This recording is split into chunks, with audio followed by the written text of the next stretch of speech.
Bonjour à toutes et à tous, bienvenue dans ce nouvel épisode d'En toute confidence, ce nouveau format qu'on vous propose à France 3 Pays de la Loire à destination de nos plateformes numériques, de notre chaîne YouTube France 3 Pays de la Loire, mais également de notre plateforme France.tv.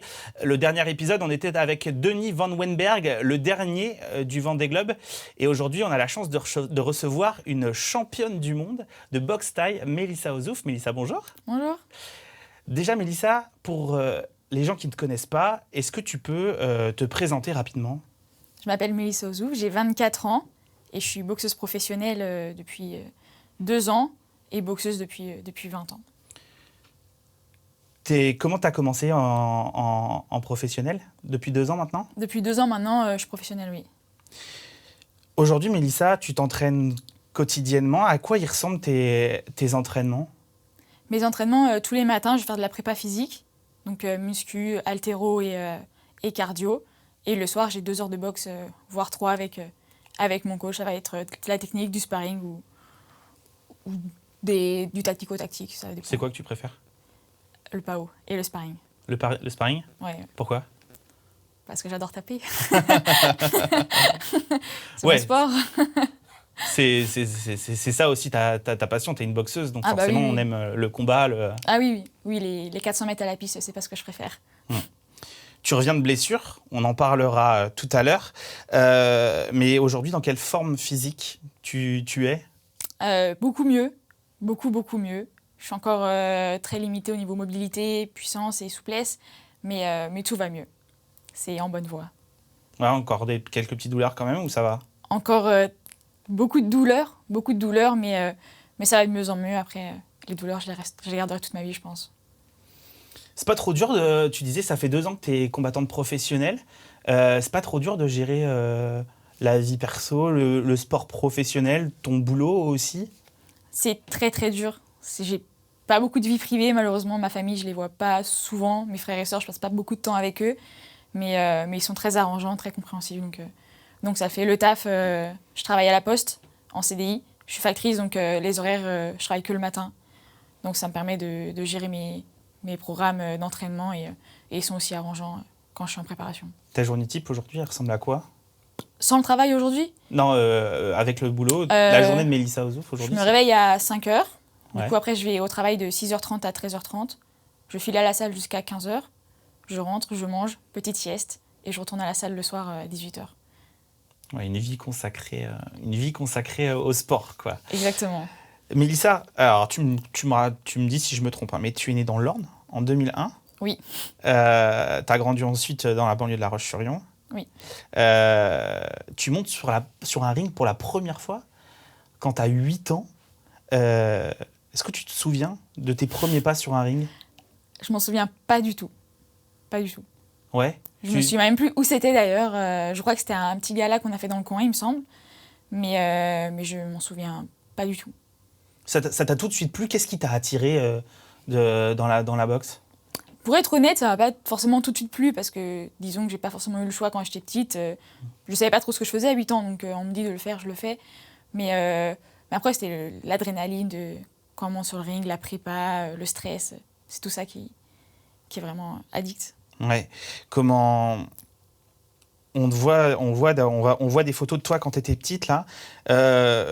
Quand tu revois ces photos, qu'est-ce que tu ressens ? On aurait dit quoi ? Tu dirais quoi à toi, petite fille, sur Je dirais que je suis fière d'elle.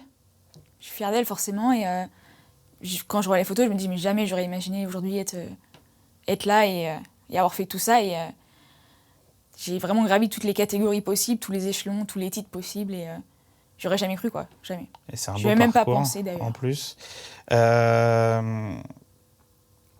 T'es monté sur un ring pour suivre ton papa.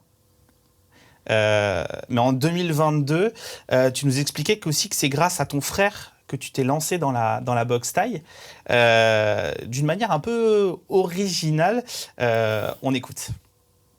On se levait le dimanche matin encore en pyjama et on était dans le salon et on y allait, quoi. On se tapait dessus. C'était gentil, mais ouais, on se tapait dessus puis on y allait vraiment. Donc j'ai fait ça souvent avec mon grand frère dans mon salon. J'avais 5-6 ans peut-être, je faisais ça avec lui. Mais attends, vous vous tapiez dessus avec ton frère dans le salon de tes parents. Ah oui. C'était quoi? C'était un mini-ring? Ça se passait comment? Non, mais on se levait, fallait s'entraîner, donc on se tapait. Et j'ai des vidéos, je sais même plus où elles sont rendues, des vidéos, mais mes parents me filmaient dans le salon ou dans le cellier. Puis en pyjama, on était encore en pyjama quand on enfilait nos gants de boxe et puis on se tapait comme ça. Mais ça a toujours. Après, on se tapait pendant longtemps, quoi. Ah ouais? Ah oui, après, Pendant on a combien de suivi. temps? Après, on s'est suivi à la salle, donc on se fait des jours de sparring à la salle. Après, malheureusement, lui, il a dû arrêter. Et maintenant, il me suit toujours partout. Ouais, c'est ce que j'avais demandé. Ton frère, il boxe plus maintenant? Mon frère, il boxe plus. Il s'est malheureusement gravement blessé au dos. Il a dû subir une grosse opération. Donc forcément, la reprise après a été compliquée. Maintenant, il a sa femme, ses enfants. Mais il est toujours là, il est toujours à la salle. Il vient toujours des fois se défouler. Puis partout où je vais à mes combats, il est là.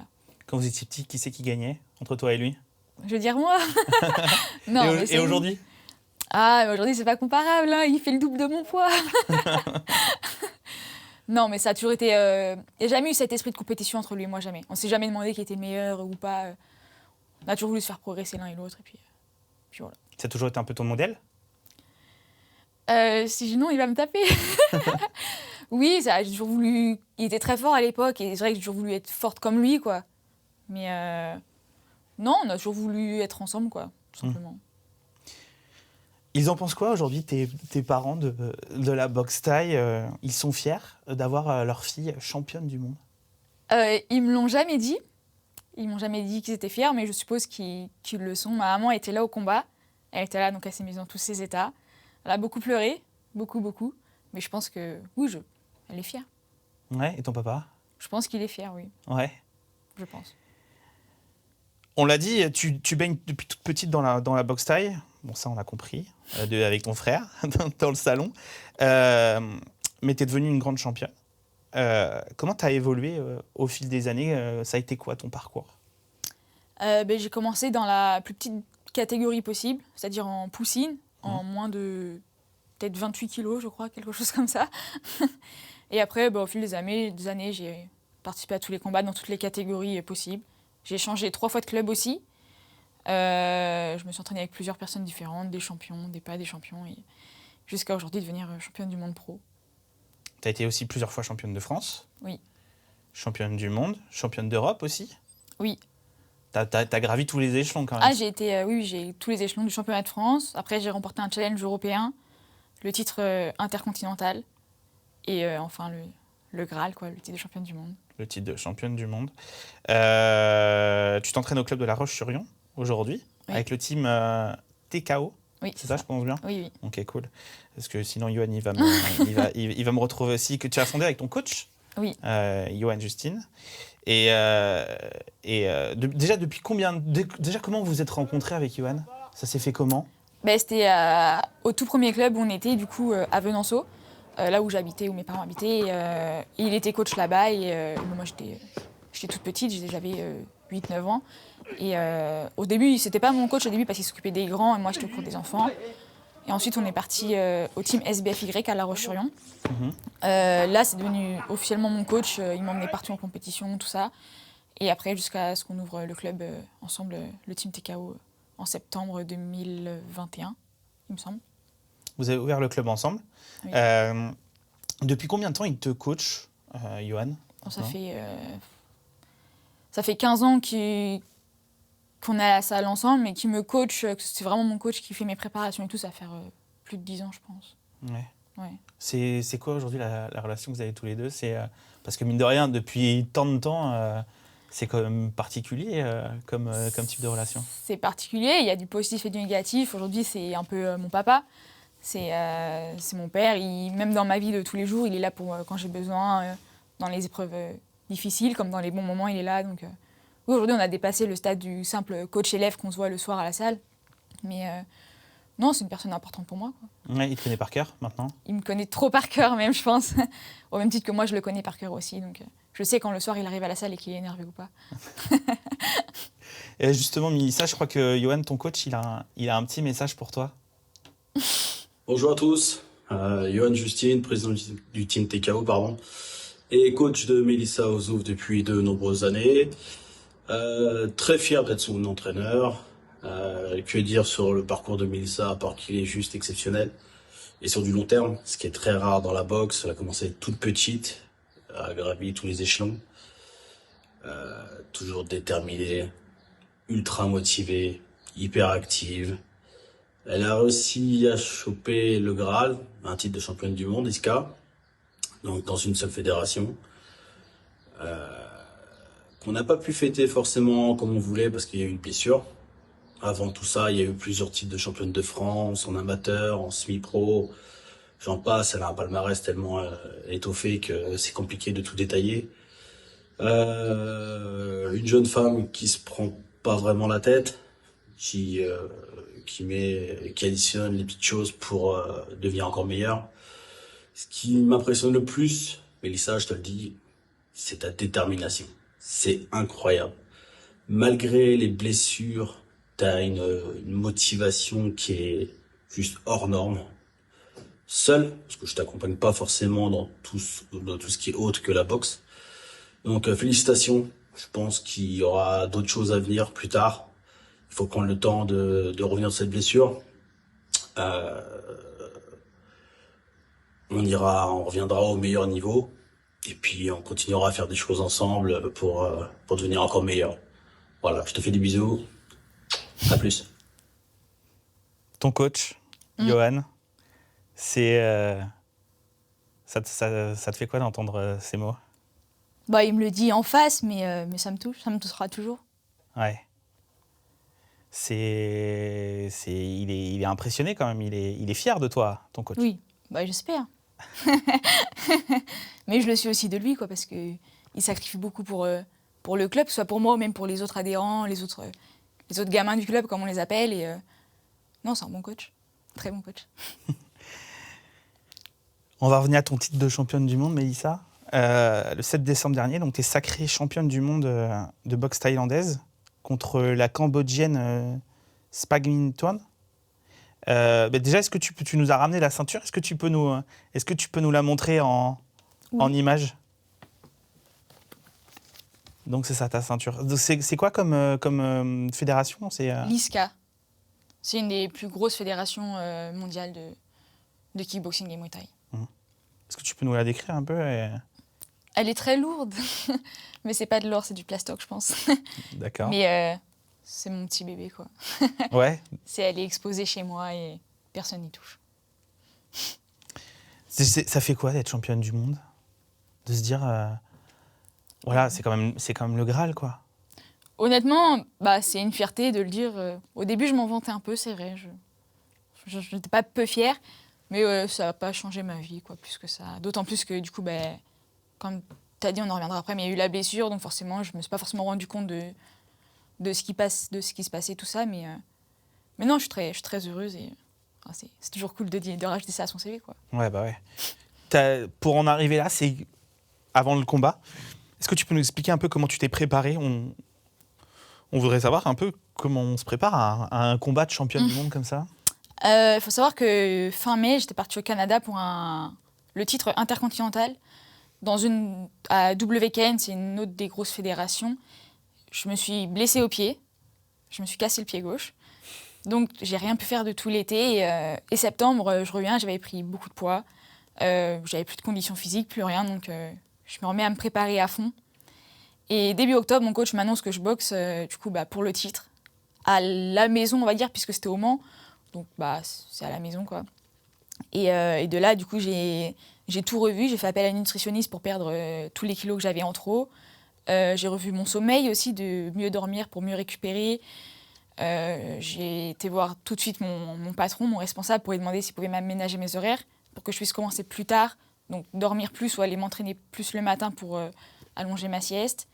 Et ça a été ça tous les jours jusqu'au soir du combat. Et sur le côté boxe, tu avais analysé un peu l'adversaire, tu savais sur quoi travailler? Vous aviez travaillé sur quoi? On avait travaillé une stratégie pendant 3 mois. On savait qu'elle allait taper très fort sur un seul coup et qu'elle n'allait pas forcément savoir trop se déplacer. Donc on a su jouer de mes déplacements et de ma rapidité qui sont mes points forts. Et de là, tous les soirs, tous les jours, on travaillait avec Johan. Et comme je l'ai déjà dit, c'était une chorégraphie, donc j'avais juste à, le soir du combat, refaire tout ce qu'on avait vu. On avait imaginé quasiment tous les scénarios possibles, et fallait juste tout remettre sur le ring. Le 7 décembre, donc tu combats au Mans pour la ceinture. Est-ce que tu peux nous raconter le combat ? Comment ça s'est passé ? Très bien, je me sentais déjà avant le combat, je me sentais très très très bien. Mentalement, j'étais au top, je m'étais vraiment bien préparée mentalement parce qu'il y avait à peu près 100 Vendéens qui avaient fait le déplacement pour me voir. Donc je savais que j'allais avoir la pression, mais j'étais vraiment prête, je stressais pas tant que ça et c'était du bon stress. Le combat se passe bien, je monte un peu en retard sur le ring, mais le combat se passe très bien, je lui fais très mal à la jambe. C'était exactement tout ce qui était prévu, en fait, tout se déroulait à merveille. Donc le combat, il se fait en 5 rounds de 3 minutes. Je gagne haut la main les 4 premiers rounds, du coup, puisqu'elle n'a pas fait de dégâts, elle m'a pas du tout touchée. Donc, sauf qu'au 5e round, je me blesse gravement. Donc là, je vois un peu m'envoler le titre, puisque je ne savais pas si je pouvais reprendre. Finalement, j'ai réussi à finir le combat sur une jambe dans le coin du ring. Et je gagne tout de même le round, je crois. Si j'avais pas eu le compte, j'ai dû me faire compter par l'arbitre. J'aurais gagné quand même le round. À 30 secondes de la fin, je le perds. Et la blessure, elle intervient quand ? Tu te blesses comment, tu sais ? En fait, elle est intervenue en 2 étapes. Donc dans le round de 3 minutes, à 2 minutes de la fin, au dernier round toujours. Sur une projection, il était en phase de corps à corps. Et sur une projection, je ne veux pas me laisser tomber. Donc mon pied, il reste ancré au sol. Et là, je sens que ma cuisse, elle se déchire. Je l'ai vraiment senti net.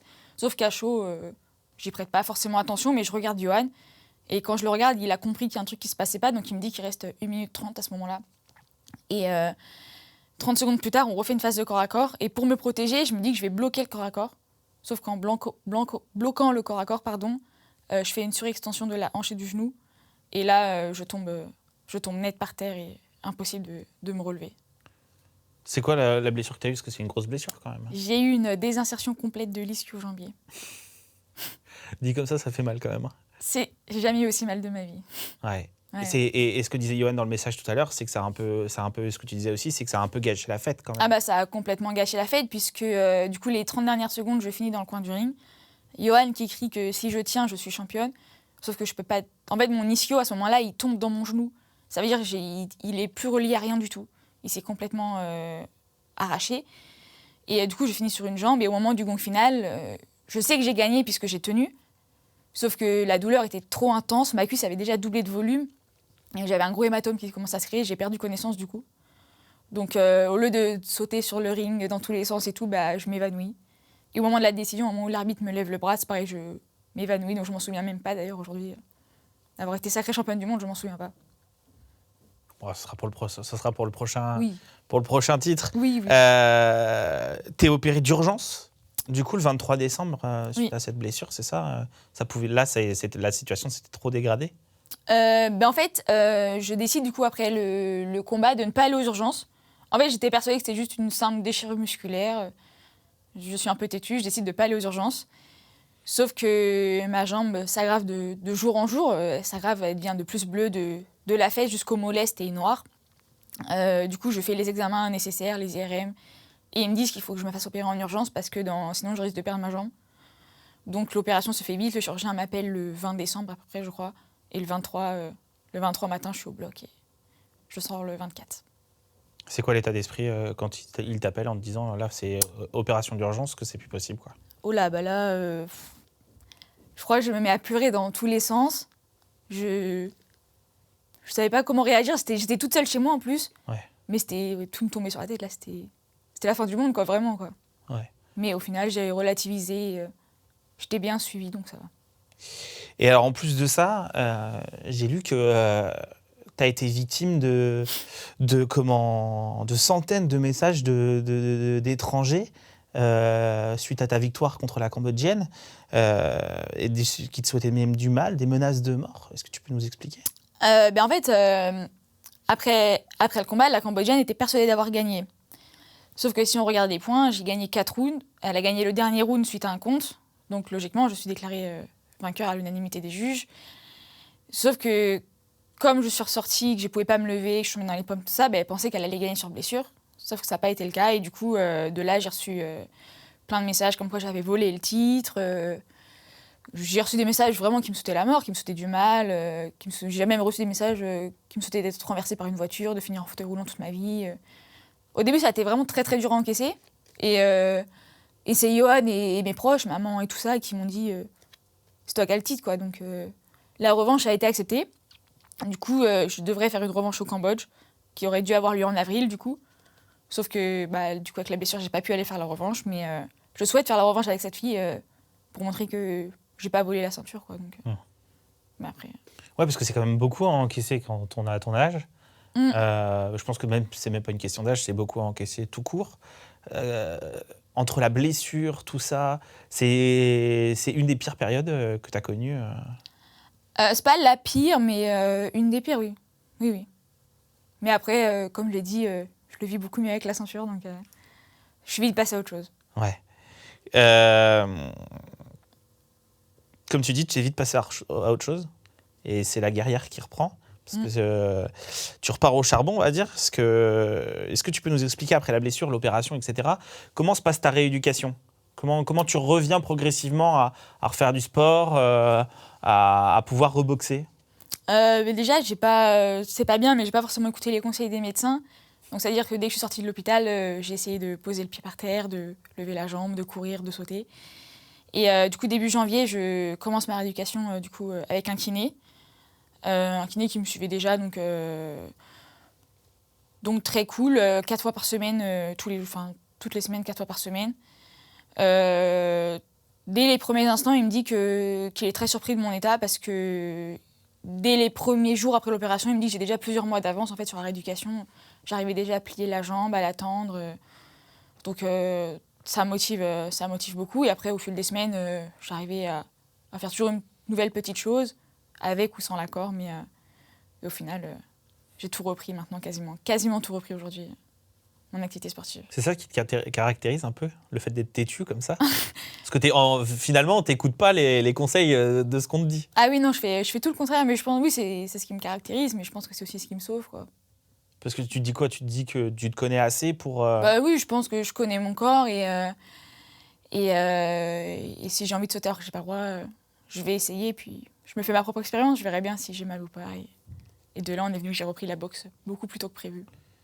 Est-ce qu'il y a un moment entre le moment où tu vois que tu peux refaire plein de choses et le moment de la blessure, est-ce qu'il y a un moment où tu doutes ? Est-ce qu'il y a un moment où tu dis, ça se trouve, je vais pas réussir à retrouver mon niveau ?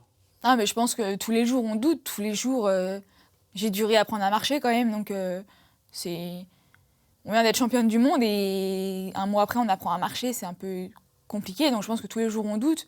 Mais je pense que c'est là que l'entourage intervient beaucoup et on me remet en confiance. Donc tout va mieux. Aujourd'hui, j'ai passé un peu cette phase, je pense, de doute. Mais il y a des soirs où c'est pas facile de voir tout le monde réussir à mettre un coup de pied alors que moi, j'y arrive pas alors que je suis pro. Donc c'est pas facile, mais on y arrive. Tu en es où aujourd'hui de ta rééducation, justement ? J'en suis à un bon stade, je pense. Je reprends de la force petit à petit. J'arrive à sauter, mais pas trop non plus. J'en suis à un bon stade. Je suis encore en train de récupérer de la souplesse parce que pour l'instant, je peux pas non plus tendre la jambe et la lever. Je suis encore très limitée en mobilité. Donc j'en suis à un bon stade où on commence à se réathlétiser, à se remuscler et à retrouver mon niveau d'avant, quoi. Tu peux remettre un peu des coups de pied ou Je remets des coups de pied, mais pas très haut non plus. Et sans force, j'ai perdu toute ma force dans ma jambe. Ouais. Donc je suis en train de travailler pour retrouver tout ça, mais dans 2 mois, ce sera fait. Je disais une guerrière aussi, parce que ça n'a pas toujours été facile. Mélissa, tu as eu des parcours un peu en dents de scie. Tu disais, t'as souvent, alors déjà, tu t'es souvent blessée.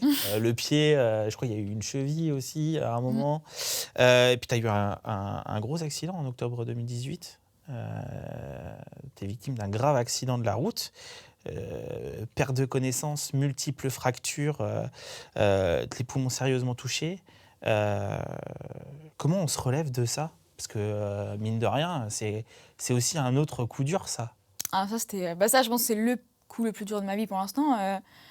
Surtout que dans les circonstances, je rentrais des championnats d'Europe avec l'équipe de France, j'avais fait une médaille d'argent, ce qui me qualifiait directement pour les championnats du monde au mois de mars. Et en une fraction de seconde, tout s'envole. Honnêtement, je ne me rappelle pas de ce soir-là. On me l'a raconté, mais je ne me rappelle pas. Je pense que le fait que je sois très têtue a aussi beaucoup fait que j'ai vite repris. Donc, l'hôpital, ils me disent que je vais rester 6 mois en soins intensifs. Au final, je suis restée 4 jours. Je me suis vite remis des fractures. On m'a dit que je ne pouvais pas courir parce que j'avais les poumons et les côtes cassées. Dès que je suis sortie de l'hôpital, j'ai essayé de taper au sac, d'aller courir. Au final, 2 mois après, j'ai repris l'entraînement et ça allait mieux. Mais c'est pareil, j'étais très très bien suivie, que ce soit par Johan, par mes parents, par les médecins. Mais ça reste un très très gros coup dur. Et même encore aujourd'hui, il y a des séquelles. Donc. Ouais, c'est ça aussi que tu arrives aussi avec cet état d'esprit de te dire que rien n'est impossible. Rien n'est impossible. Quand on veut, on peut, et j'en suis persuadée. Aujourd'hui, tu es une sportive professionnelle. On en parlait tout à l'heure de ton quotidien. Tu t'es toujours entraînée aussi avec des gars. Tu es une grande militante aussi de la place des femmes dans les sports de combat. Est-ce que tu peux nous en parler aujourd'hui de ça ? Je suis pour que les sports de combat en général se féminisent, mais j'ai ouvert d'ailleurs un cours 100% féminin dans le club qu'on a ouvert avec Johan. Ceci dit, j'aime pas m'entraîner avec les filles parce que je les trouve trop gentilles et j'ai besoin qu'on me tape et j'ai besoin de taper aussi. Mais je suis pour qu'il y ait plus de filles et je fais tout mon possible pour... Aujourd'hui, j'ai ramené une 50aine de filles au club et c'est ma plus grande fierté. Ouais. Ouais, parce que c'est aussi de montrer de leur... C'est quoi l'objectif du cours, justement, dont tu parles ? C'est de montrer aussi que c'est possible, que c'est pas un sport réservé aux mecs.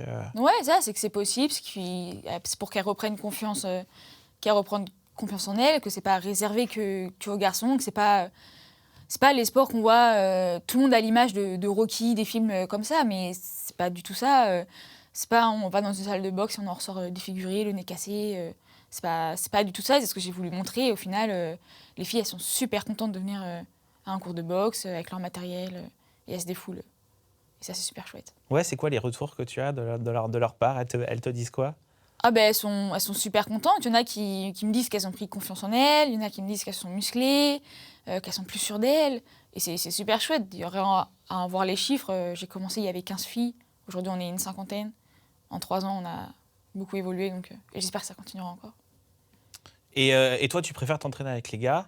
Tu les maltraites pas trop ? Parce que je me rappelle en 2022, il y en avait certains, ils étaient en mode bon, elle retient pas ses coups, c'est compliqué de l'affronter. Si, je retiens mes coups, beaucoup. Mais ils sont pas plus durs au mal, c'est faux, mais je sais que si je les tape, je vais avoir un retour. Et c'est ça aussi le sport, c'est que si je les tape fort, je vais avoir le retour fort. Et pour ça que je préfère les gars, quoi. Ils vont me rentrer dans la gueule, comme dirait mon coach. Et c'est ça que j'aime, quoi. Les filles sont trop douces. Ils ont pas un peu d'ego, les gars que t'affrontes, aussi de se dire attends, je vais pas me laisser faire. C'est bête, mais. Je pense qu'à la salle, il y en a un ou deux. Je sais déjà qui ils sont. Mais en fait, je les remets vite à leur place et j'adore faire ça. Mais sinon, non, après, c'est des gars avec qui je m'entraîne depuis maintenant longtemps. Donc, au contraire, je suis leur petite chouchoute et c'est super cool, quoi. Ils savent faire la différence entre le fait qu'on s'entraîne pour évoluer ensemble et le avant-après où là, je suis leur pote. Et non, c'est cool, mais il y en aura toujours même des nouveaux qui viennent et qui se disent tiens, je vais essayer d'aller allumer la championne du monde. Mais bon. Et la place des femmes dans le sport de combat, ça va mieux quand même aujourd'hui. Mais toi, tu as commencé il y a 15-16 ans. À l'époque, c'était quoi ? Ça a été compliqué au départ ? Ça a été très compliqué parce qu'à la salle, déjà, j'étais une des seules filles. Enfin, il y avait 2-3 femmes, mais en petite fille, j'étais vraiment la seule. J'allais en compétition, j'étais la seule fille qui était sur le ring, quoi. J'ai affronté, j'étais dans des catégories où on était 10 inscrits. Il y avait 9 gars et moi.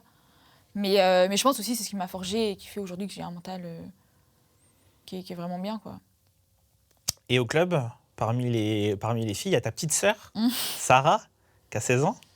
Et d'ailleurs, je crois Sarah, elle a un petit message pour toi. Je pense que le parcours de Mélissa a été très difficile, puisqu'elle a commencé la boxe très tôt, et que c'est une fille. Donc s'insérer dans un sport de garçon, c'est compliqué. Il y a eu beaucoup de persévérance, de sacrifice, de détermination. Elle s'est entraînée beaucoup, 2 entraînements par jour tous les jours, encore aujourd'hui. Donc elle a beaucoup persévéré et aujourd'hui ça a fait ses preuves. Ta petite sœur Sarah, que tu coaches aussi, c'est ça? Ah ben elle va me faire pleurer. Oui, je la coach, oui. C'est quoi, tu la protèges, comment tu te comportes avec elle? Je suis très dure avec elle. Très, très dure. Mais c'est mon petit bébé. Et, je sais qu'aujourd'hui, elle va pas aimer que je dise ça, mais elle aime pas boxer aujourd'hui. Elle aime pas la boxe. Mais elle vient à la boxe parce que je suis à la boxe et qu'elle veut le même parcours que moi. Sauf qu'on n'aura jamais le même parcours. Parce qu'il est différent, tout simplement. On est tous uniques. Non, elle aime pas boxer, mais elle le fait pour moi. Et je suis son modèle, je sais, elle me l'a déjà dit. Et je suis très dure avec elle. Là, je suis en train de la préparer là, pour une compétition dans 2 mois. Je suis très, très dure avec elle. Je la lâche pas, quoi. Parce que déjà, je veux la protéger sur le ring, je veux qu'elle soit la meilleure. Mais parce que je sais qu'elle a du talent aussi. Elle a beaucoup de talent. Donc, j'espère qu'elle réussira. Et c'est pas trop de pression d'être le modèle de sa petite sœur? Oui et non, forcément que je veux bien faire, mais je fais plus ça pour les autres maintenant. Mais je pense que c'est plutôt la pression pour elle. Même aujourd'hui, les gens, ils connaissent pas Sarah Ozouf. Ils connaissent ma petite sœur.